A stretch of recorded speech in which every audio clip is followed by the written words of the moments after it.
एक मिनट। साथ ही साथ जो है महिला जो है वो भी एक परिवार का सदस्य है, तो जो रिलीफ जो इतना टैक्स पर्सनल इनकम टैक्स में दिया गया है वो भी परिवार के पास में और महिला के पास में आएगा, उसके हाथ में आएगा, जिससे वो अपना घर का खर्चा चला सकती है। सो वो भी एक महिला के लिए, हमें नहीं देखना चाहिए कि महिला के लिए नहीं है, वो भी महिला के लिए एक बेनिफिट है। गेहूं पुरुषों के लिए भी है और महिला के लिए टैक्स भी है।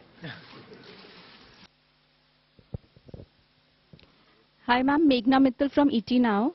The fiscal glide path that you have given is 4.5% by 2025-26, which may be considered slightly bold, but does it also indicate your confidence in continuing tax buoyancy in the coming years? Somanathan has already answered it. Yes, tax buoyancy, as you saw even yesterday, GST collection figures have come. Direct taxation buoyancy is also observed in the current year. That is one thing. I think to the credit of this team, there's been a very robust management of macroeconomics. That certainly bears an impact. So all of us might talk about this particular step or that particular step, but I think together, revenue, expenditure, disinvestment, banking, all of us together have worked in such a way that where you can earn more through tax avoidance related measures, and similarly where you can bring in more people into the tax net, you are taking steps. Similarly, prudent ways of effective expenditure without cutting down expenditure, committed expenditure or other expenditure, are all ways in which you're making money mean more, and for every rupee that you spend, you get a better set of returns.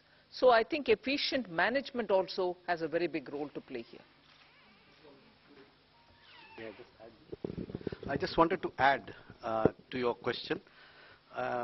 The estimates in the budget, the revenue estimates in the budget, do not assume a buoyancy greater than 1 for the coming financial year. It assumes a buoyancy of 1. Gross taxes are expected to grow by the same 10.5% by which we have estimated the GDP to grow, which is slightly lower than the figure implied by the economic survey. And therefore, we are assuming only a buoyancy of 1. But if the experience of this year is repeated next year, then it may in fact be more than 1. But we have taken a conservative assumption. And I think the very fact that the commitment to 4.5% was reiterated word by word in this budget gives you an indication that we feel that we have the means and the ability to reach that target by 2025-26. I would also point out that many of our expenditure increases are on discretionary spends. We have kept a very tight lid on the irreducible types of expenditure, and therefore there is room in the budget, both on the revenue side and on the expenditure side, for us to reach that fiscal deficit target by 2025-26. And it is not lightly that the Finance Minister has reiterated it in Parliament today. Ma'am, Timsi Jaipuria from CNBC TV 18. Ma'am, I have two questions. Firstly, on the TDS reforms, you've come out with two specific reforms. For, one, 20% TDS on foreign investments. Why has this been introduced? Is it to curb the flight of capital or investments which was going outside the country? And secondly, on students who are going outside to study, on that also the TDS has come, there's a 5% that has been levied. Or it has been reduced.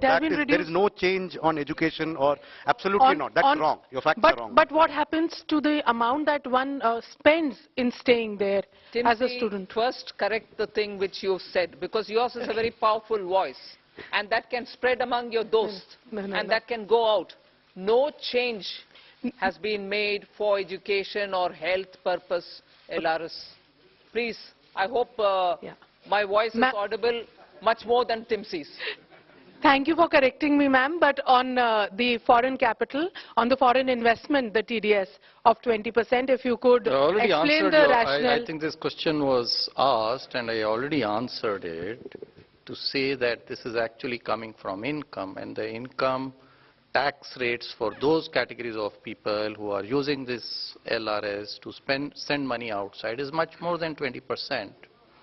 And so they were in any case, to pay for the tax. And in case they don't have to pay for the tax, they can always get a refund.